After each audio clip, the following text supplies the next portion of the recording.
Welcome to CoatingsCast, the ultimate podcast dedicated to the science, art, and innovation of liquid and fluid applied roofing, coatings for surfaces, and waterproofing. It's time to roll up our sleeves, put on our lab coats, and dive headfirst into the world of liquid protection that keeps your roofs and surfaces in prime condition. The future is here, and it's liquid, so don't miss out. This is CoatingsCast, where every drop counts in the world of roof and surface protection. Hello, everyone. Welcome to CoatingsCast, podcast series from CoatingsCoffeeShop.com. I'm your host, Megan Ellsworth, and today we're talking about the challenges in restoration, part 2, with specifiers. And I have a really great panel with me here. Again, I have John McDermott, Chris Huettig, and Dan King. So, hi, guys. How's everybody? Great. Doing Thanks great for having today. me. Yay! Thanks for having us. Yeah, absolutely. Thanks for being here. Let's dive in and just have you introduce yourselves. So, Chris, can you introduce yourself first? Absolutely. My name is Chris Huettig. I'm the Vice President of Technical Services for KARNAK. I've been at KARNAK for 26 years. We're a roof repair and roof maintenance company, manufacturer. It's great. Before I even say it, I'm excited to have Dan on today because I have as many questions for specifiers as I think our audience has, because it's just love it. a great part of our business. So I've worked with a lot of them. I've worked with Dan before, so I'm excited to hear how we go back and forth and answer some of these questions. So thanks for having me here today. Absolutely. Thanks for being here. John, can you please introduce yourself? Yes, and thanks for having us again, Megan. John McDermott. I'm the Vice President of Sales for our commercial sales group in North America. And I've been with KARNAK since 1997, 28 years. As Chris mentioned, we are a full-line coatings and restoration and repair products company focused on the commercial roofing business. And thanks for joining us also, Dan. This could be very valuable for all of us. Yeah, me too. My pleasure. Dan, we're so excited. Please introduce yourself. All right. Thanks. Dan King. I'm the president of Clarity Roof Consulting. Founded Clarity back in 2016 after working in the roofing industry, and then before that in general contracting. And we are really we're owner's representative for roofing. To the industry, we're a specifier. To our clients, we're an extension of their asset management or ownership team. We are basically paid by the owner, and we operate as an extension there to effectively bring them best practice roof management, which includes, of course, specification, asset management. It's full scope. So really a way I explain what we do to the uninitiated or people outside of the industry is sort of operate like a financial advisor would to a high net worth family.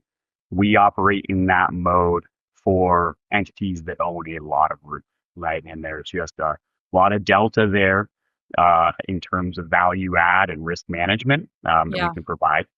So our mandate is really just to deliver the best value, deliver what our clients are paying for, and then before that, help them pay for the right things, hopefully. So it's a real pleasure to be here and dig in. This is a very interesting part of what we do, specification and risk and regulation management as well. So thanks for having me, and looking forward to this. Yeah, absolutely. Okay, so we have a lot to divulge here with specifications and coatings and restoration. But to start, let's kind of level set. And how have you all seen restoration grow as an option for specifiers? What has helped or hindered that growth? And Dan, maybe I'll have you go first. Yeah, well, it has grown a lot. I think, and there's quite a few contributing factors to that. There have been some things hindering it as well. But yeah, it's grown significantly over the years since I've been in the industry. And it's grown even before that, right? It's time honored to try to get value out of what you have. But I think on the roofing and technical side, what has helped that growth is advancement in both material science, but also maturation of how to put that down. Early on in the industry with any product, there's this, hey, does this work approach, right? And that has matured over time to where we are now, which is really understanding how materials interact and what steps we need to take in order to deliver something that works. And so that's helped quite a bit. That involves QA. I think it involved what we're talking about today, this interaction of specifiers, owner management teams and manufacturers and contractors and the whole industry, and lining that up well to deliver. So that's on the technical side. On the market side, I think COVID really changed things dramatically and was a big boost to restoration and life extension. Yeah. One was just the dynamics of supply chain made single ply and membrane roofing materials a lot harder to come by. Yeah. Had those price impacts, disruptions to supply chain.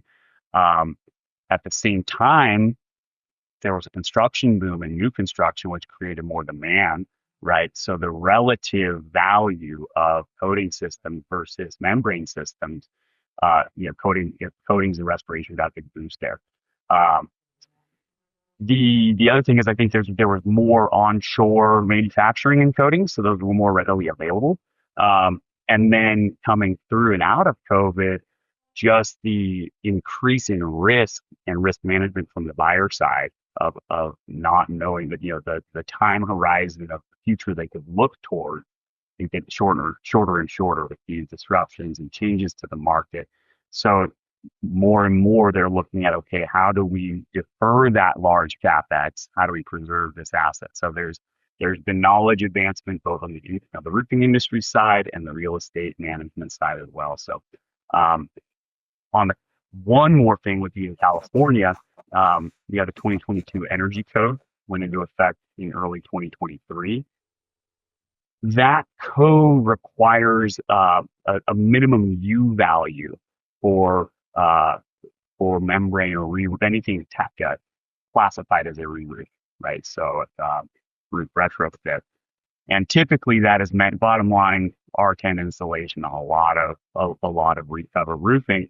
As we all know, that has then allowed coatings to start to play up in the market in terms of more advanced, more reinforced, heavier duty coating systems, foot trackable systems, and looking at coatings projects where we're actually doing some things that we probably wouldn't have done 10 years ago as far as structural improvements to coping cap or drain replacement. Yeah. Actually looking at it as a full system type of solution. So that's my perspective.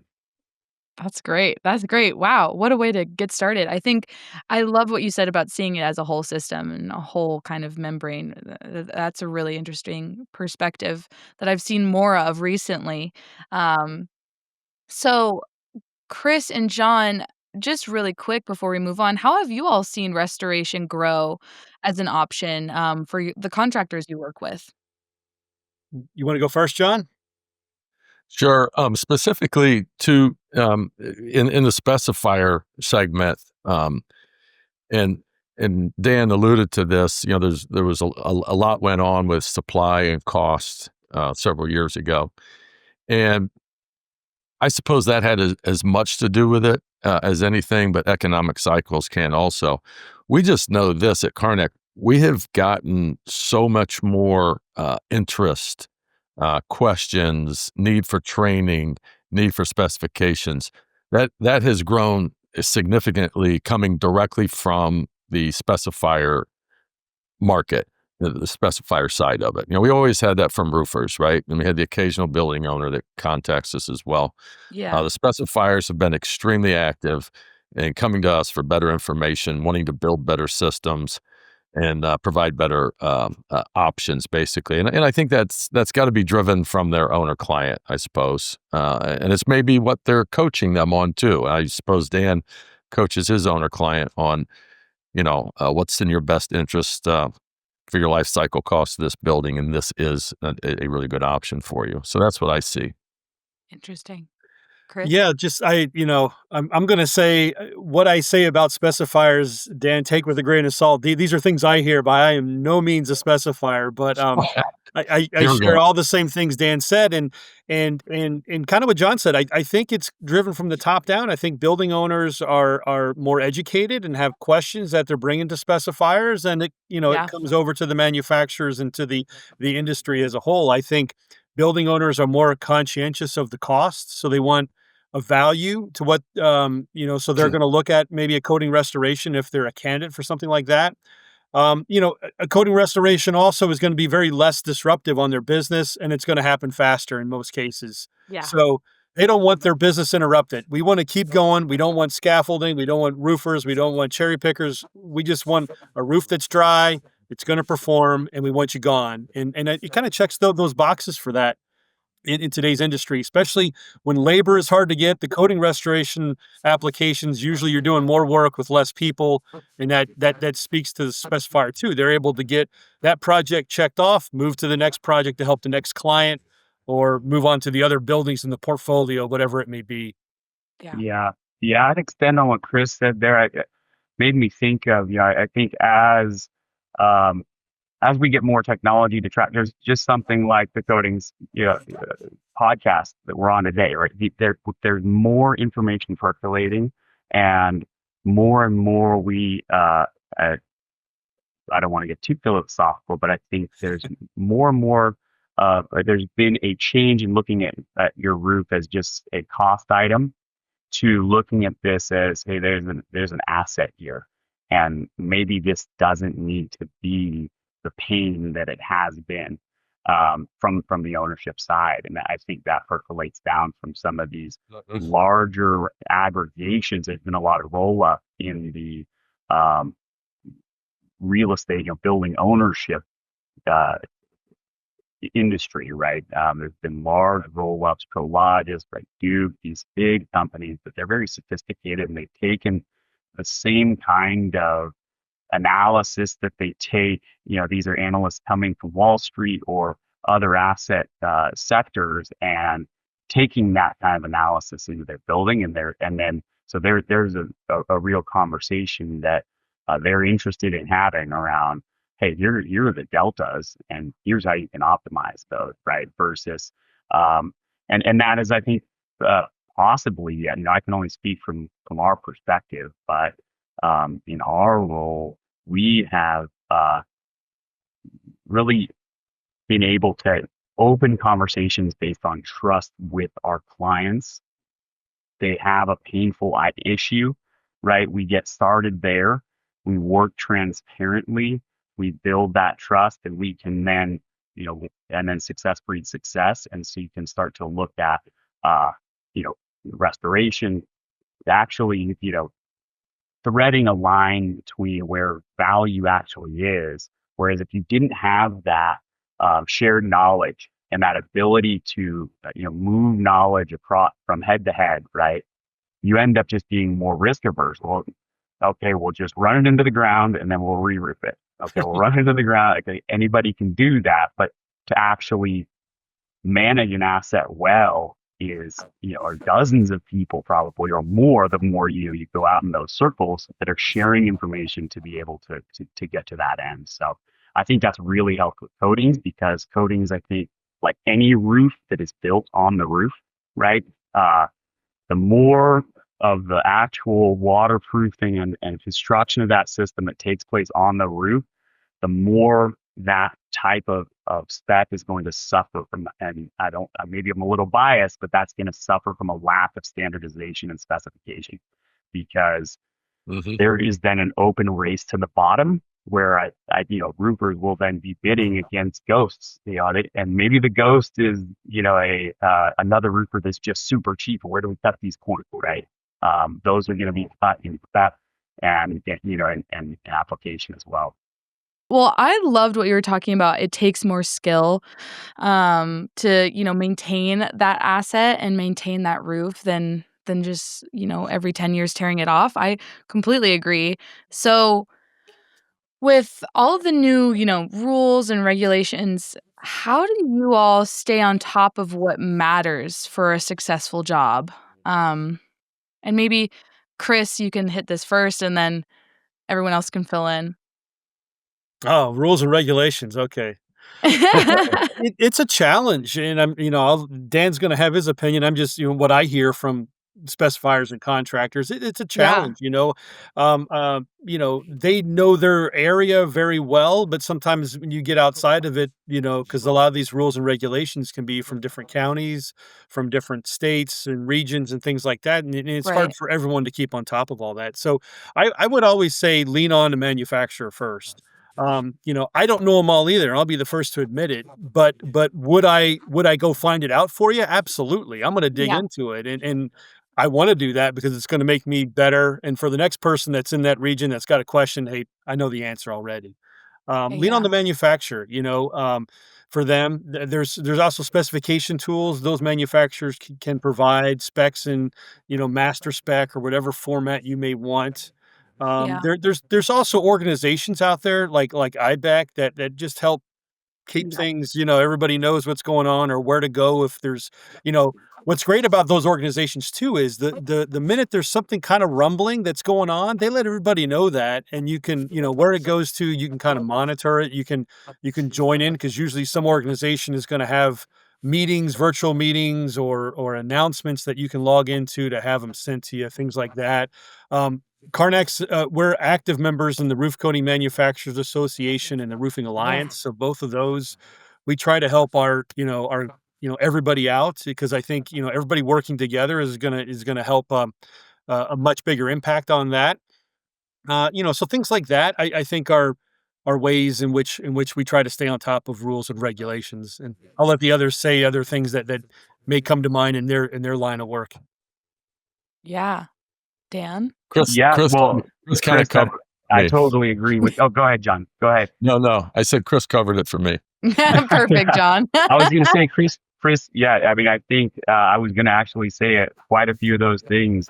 So I totally agree. So, from the specifier perspective, um, we see the project. We have a very privileged position of being able to see the project from the owner's eyes. And so, as far as how do you deliver a successful project given rules and regulations?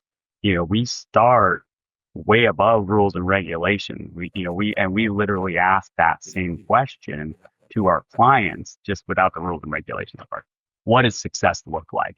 What does a Got it. successful project look like? And really, and that can be many things.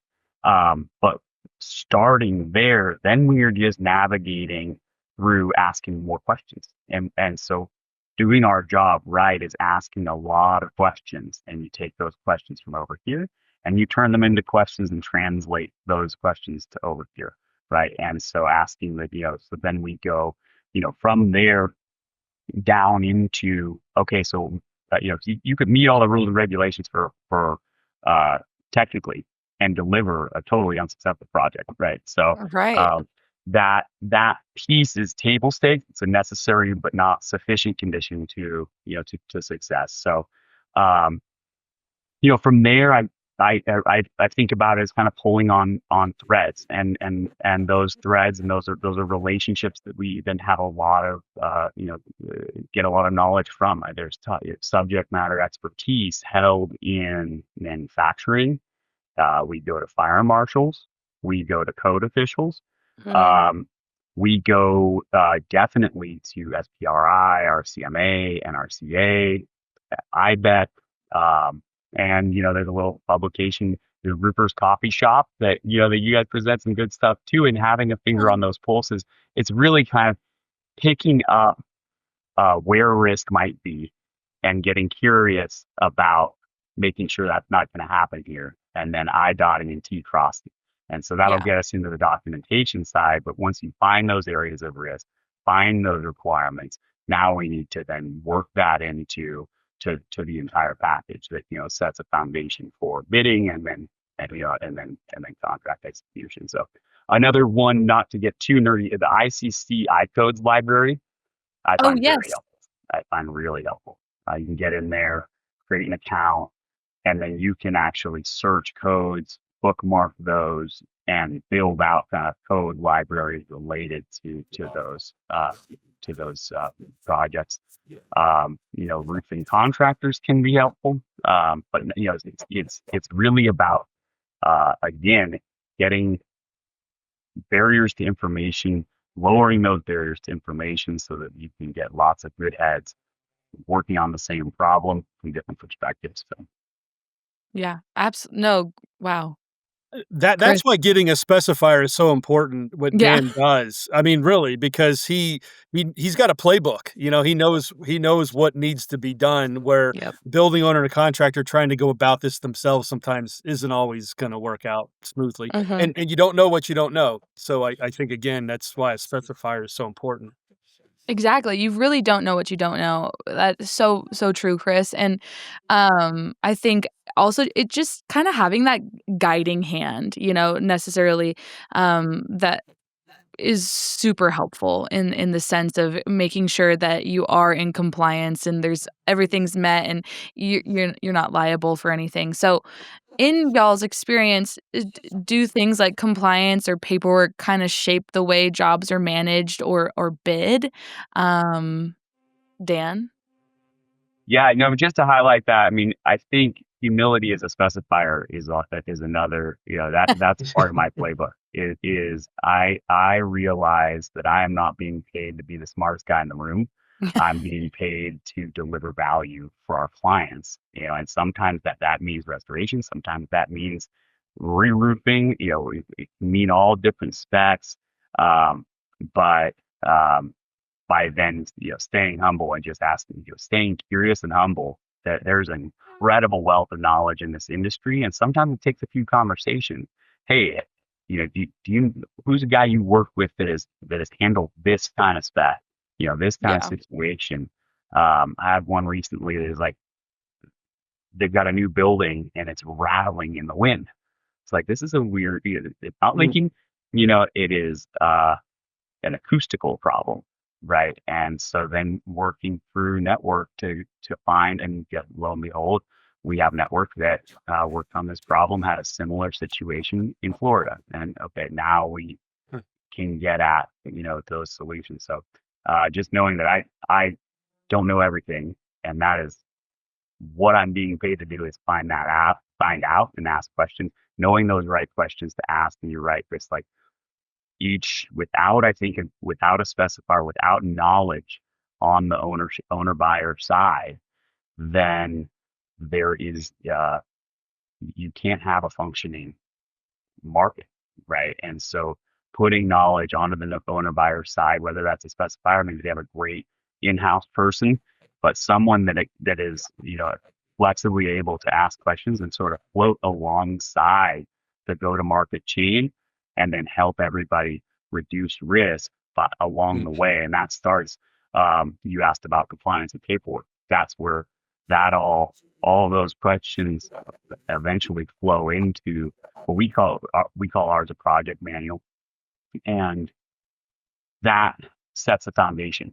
And what it's really setting is, okay, here are the manufacturer specs, here are the accessories, here are the job requirements, owner stipulations, everything Smart. that's going to go into delivering a successful job. And that does include UL and FM in some cases, absolutely.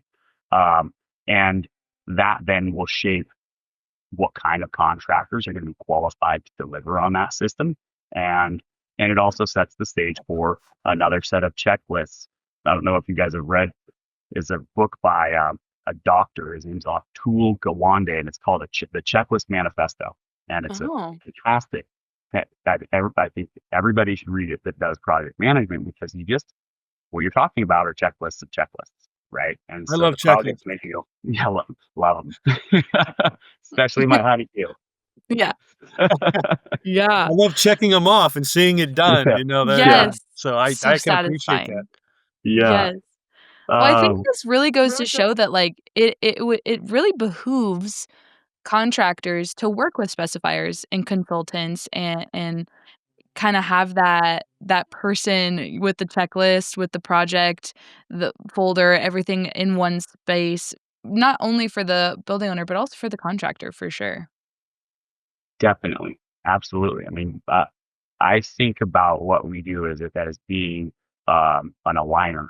If we are working correctly and doing our job well, we are aligning everybody on a project. Yeah. And what alignment means is putting them in a position to be successful.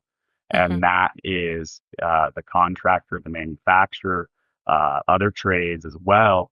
But really, I think about, we are serving the building owner. The contractor is serving the building owner via us, and the manufacturer is serving the building owner via the contractor serving us, right? There's a stage there. And Yeah. so, when we get contractors and manufacturers that look at us as another risk management, another set of eyes on the roof, someone that is going to serve them and help them rather than make life difficult, right? Then when we're coming up with QA, it's like, oh, great.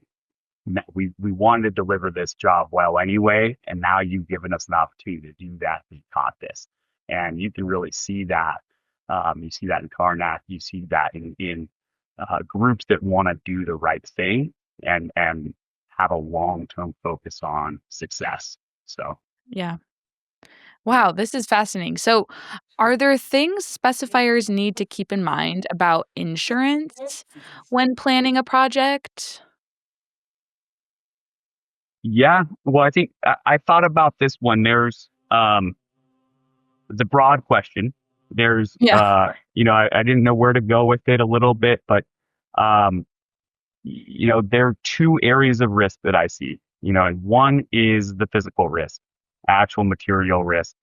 And then there's the legal risk, which can be a material risk in and of its own. In and of itself, at best, those are covering the same thing, but the world is not perfect, and that isn't always the case. And so Yeah. we need to manage both of those things and help our clients navigate them. We are not in the driver's seat of making those decisions. We're giving them options. And so once we have identified that, here are some of the physical risks to this, this project or building: hail, wind, fire, heavy rainfall, humidity, those, environmental risks coupled with the actual design of the building that we're dealing with. One thing I haven't mentioned so far is we do most of what we do is retrofit existing building, management. We are an owner's representative. We don't specifically go after the architect as a client, although there are roof consultants that do that. So to put context on that, we're working generally with the built envelope, right? But both of those systems, when there's pressure on the system, it finds leaks, right? You think like hydrostatic waterproofing versus non-hydrostatic waterproofing. Well, when something went wrong in the process, right? There is a blow up, there is, a claim. Well, then there's pressure in the system, and it's going to find where the weak point was. And so there's a lot of I dotting and T crossing to make sure that there is a chain of custody for each of those risk items, Got be it a it. code item or an insurance item. Obviously, in insurance, we're looking, we want to align contractors' insurance with project requirements, right? We don't want to be doing $5 million jobs with a $1 million umbrella. That's pretty basic. Yeah. As far as the what we look for on the manufacturer side is warranty reserve and proven performance. And proven track record and performance, that's another aspect we could have talked about earlier, and why I think coatings are now starting to, the restoration side is gaining traction, is that there's just a time series to this. If you go back and the first asphaltic coatings truly are, KARNAK coming up with those in the 1940s, but they're just percolating. You didn't even have roll roofing until the 1980s, right? Bituminous roll roofing. And so there's a maturation to roofing technology, and then you go through the pain, right? And now you start to have a long track record. And what we're really looking for as a specifier is, does this work in this environment and take something like an FM rating on a system. It's great in the lab. We Yeah. want to know that checks those boxes, and that I think is a service that manufacturers are doing for the contractor and for us. Is if it doesn't have that checkbox, back to the legal risk piece, even if it's the same system that and we know this is effectively the same situation, it doesn't have that checkbox. It doesn't cover the owner's risk there. It's the legal risk side, right? We need to avoid that. But going back to to what we're looking for, we want to see. Okay, it's great to see an ASTM adhesion test or a xenon bulb test, but that is just not what the same as actually testing that, getting adhesion testing done on that roof at that time in this area, right? Yeah, And the same is and accelerated weathering is the same. So a lot of those things are you look at them as a good manufacturer is doing them in support of their contractor and specifier, that in support of the market, right? And but they're also then we're working together to make sure that spec works at that location in that microclimate, right? So yeah. Chris and John, can you two think of a project where these issues made a real difference or had surprising results, like and or maybe a project where the manufacturer, the contractor, the specifier all worked harmoniously together to get the best result for the building owner? John, you want to take that one? I'll just share one example. There was a large manufacturer up in Wisconsin, and they had taken quotations. It was a metal roof from several roofing contractors, and they were quoting different liquid products. And in the end, we had to point out to them they were completely unaware that the quotations on the products, the systems that they were considering from some others, and I'm not patting ourselves on the back here, but we had to point out that those did not have FM fire rating. They had never been tested. Really? So they didn't really even understand that at the time. We asked them if they were underwritten by FM, and of course they checked into it and they found out they were. And so then that was just a successful operation for us and our contractor. We were able to secure that work because KARNAK has invested in that fire testing over the years. This is all we've done for the entire existence of KARNAK. Founded in 1933, but developed a lot of those coating systems in the 70s and 80s. We started accumulating those ratings, having our products tested in different situations. And once you have them, you've got them forever. And if you're a new company or if you haven't tested specific systems, sometimes it's difficult to compete on those jobs. And that owner could have got into a real pickle with all that product on their roof and not in compliance and then in some sort of disagreement with their insurance carrier, I guess. So it was good for us, and we're not the only ones, but it was good for us. Yeah. Chris? Yeah, and I'll just go on the other side of that and say that there's been instances where a building owner was requesting an FM approved product, but they didn't really understand what they were asking. And when you let them know that no particular coating is going to have an FM rating, it's over a tested assembly. If they don't have that right assembly to begin with that's been tested, then it doesn't really matter. And some building owners, that's allowed them to then do something that saved them money that they didn't realize because they just didn't know. So sometimes it helps in other ways as well to really understand that. And again, these are things a specifier is going to be able to help and answer the question. So I think it's important again to get a specifier involved to bring that out, because in that particular case, they may have thought they had to do something that was very expensive, and now they were able to bring it down, have a much wider net of options to choose from that were all going to save them some money. Yeah. I was going to echo what Chris said there. Exactly. A lot of owners think that FM is a a material test, right? And it's an assembly. Yeah. And and from the ownership perspective, they they're only going to see an asset manager that have like a good long career, right? Might see 10, 15 re-roofs, right? Or just roofing projects, right? Yeah. Um, and they're not going to be on the roof for those, right? And it's they're in a bad position to pick up the signal from the noise on what matters. Um, Mhm. and um, and a property manager, a successful property manager, they're going to be that's going to be an even narrower window. They might see one or two. They are not going to gain enough experience. Why did it went well? Why did it go well? We don't know, right? Not really, Yeah. right? Well, it was this kind of product. They think of it in broader terms, and in reality, principles are few, but the details are many. The details on roofing, it's a mile deep. There's a lot of complexity. I call it sneaky complexity.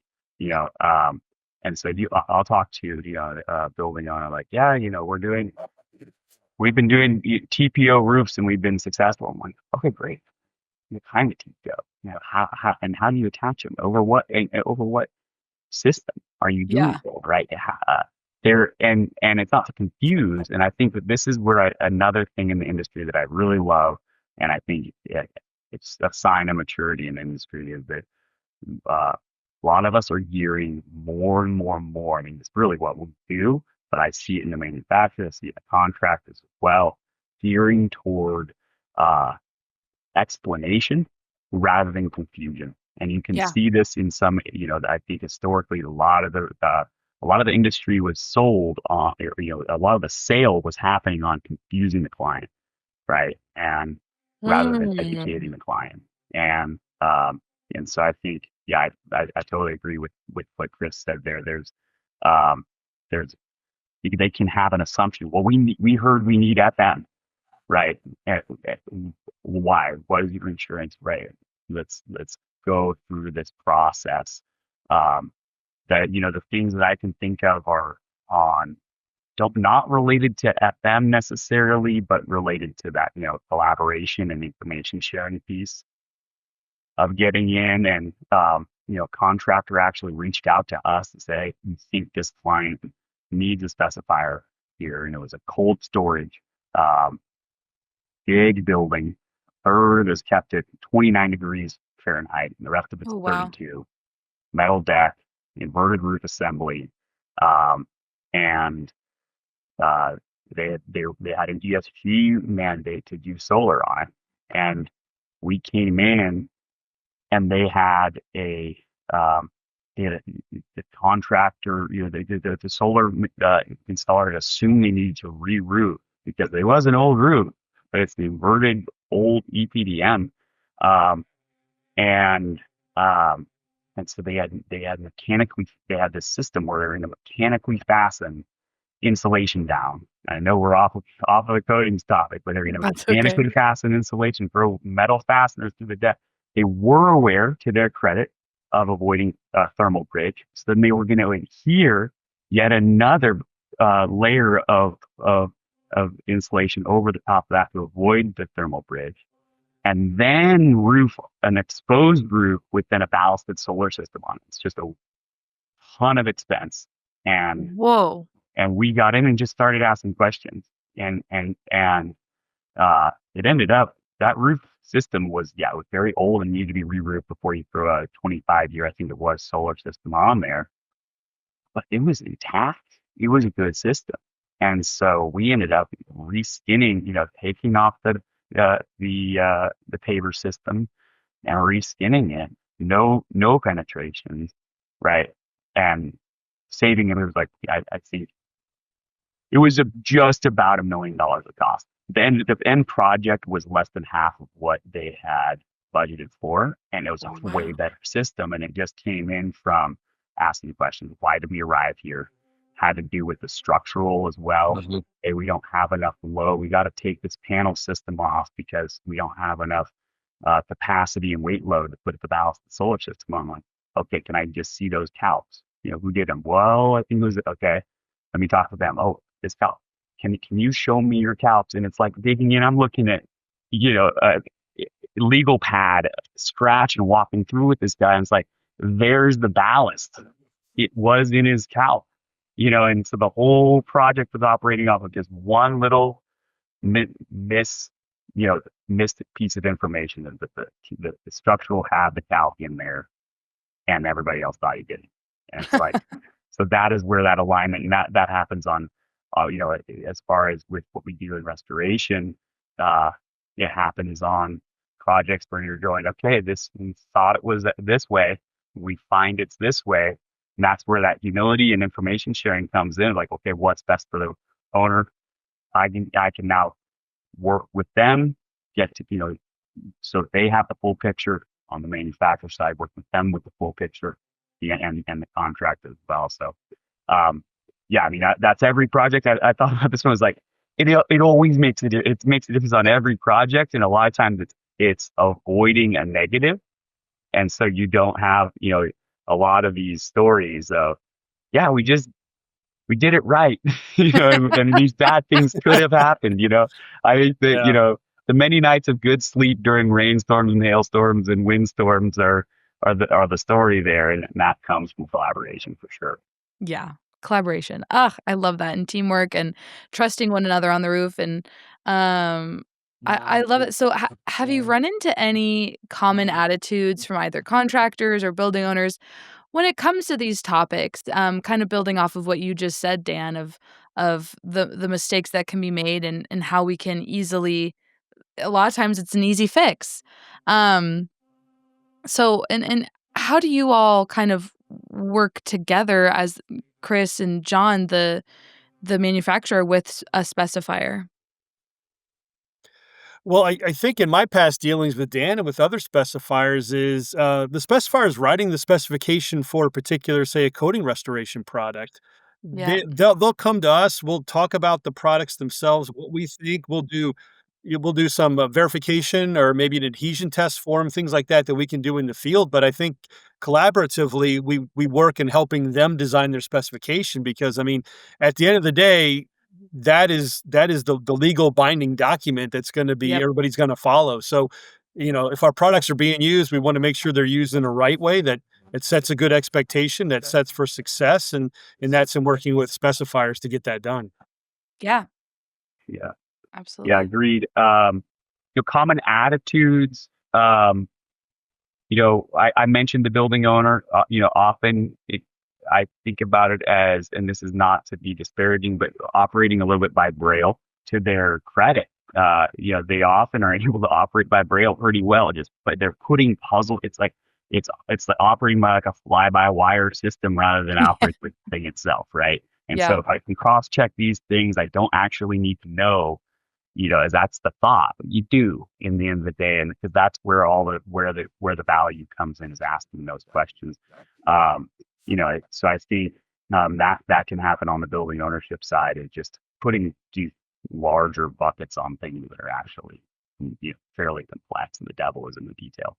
On the contractor side, I think as far as code requirements and insurance requirements, most contractors understand the need for that, and they're aware of their risk, and they're aware, of the manufacturer's risk, right? And I think working together, another way I conceive of what we do is apportioning risk appropriately. Like, the world is risky, right? It's risky to drive, right? So we're going to put a seatbelt on. We also maintain our car, right? Hopefully you're changing your oil and brakes, but and so that applies to roofing as well. When we're doing it correctly, the risk is apportioned where it belongs, and those expectations are transparent. So everybody knows what they're getting, and is in a position to deliver that. And what Chris said about how manufacturers serve the specifier, that's exactly how I see it too. We, from my perspective, I want to put first, I'm going up here, filtering through what best serves the client, what actually is the value here. Okay, and then that meeting the technical. So it's real estate management, asset management. We're talking about leases. You got a full service gross lease. You got a question about emissivity and reflectivity in there. It's like they want to know if it works, and we don't get a client coming up like, hey, do I need 0.93 or 0.91? Yeah. Like they go, my building is hot and I've got a full service gross lease, Yeah. right? And I'm paying for power and power costs are going up. I'm like, okay, that noted, right? And you take all that and you run it through the filter into, okay, these are the systems that could deliver here. We present those options to them. They make the choice. Then we get to move to specification. Then we're going to work with manufacturers that have proven performance in that system and can support us and the contractor base to deliver that. And in that way, you're putting everybody in the best position to be successful. And the best position to be successful is also understanding your risk, right? And taking the part that allows you to be competitive in the market. The manufacturers want to take risks. That's part of what you are selling with a warranty and part of what you are selling, putting your deal. If you didn't want any risk, you wouldn't go put a coating, you wouldn't sell your product out there. You keep it at the factory, right? So we all want to, right? That's part of building something, is taking risk. And so apportioning that out appropriately. And so, I think contractors see it in the same way.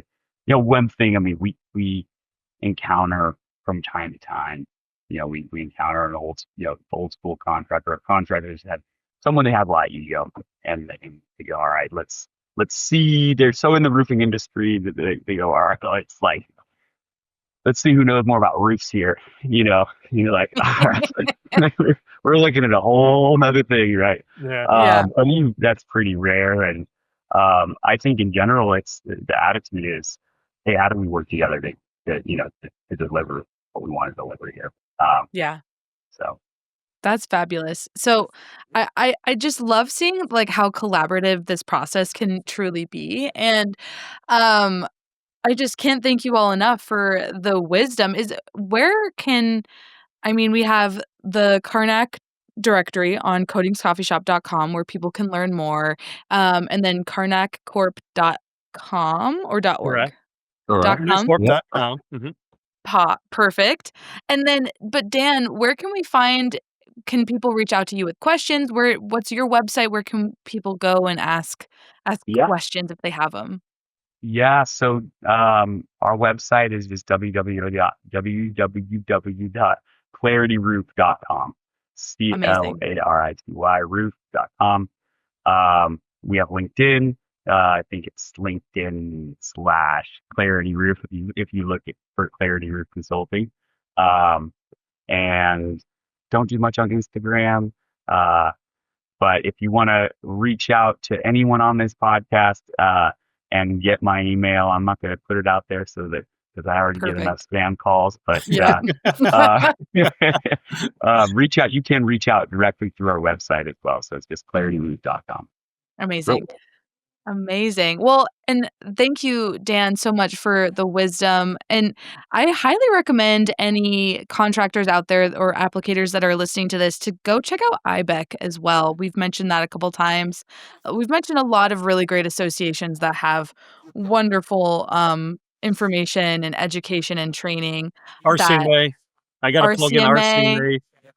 RCMA, IBEC, SPRY, the Roofing Alliance, Roofing Alliance, NRCA, your regional associations, they all have really great information too. And get with a roof consultant in your area and just pick their brain, or specify, or get with them and start to get curious and learn more about what they're doing every day. So thank you, gentlemen, so much for chatting with me. This has been fabulous.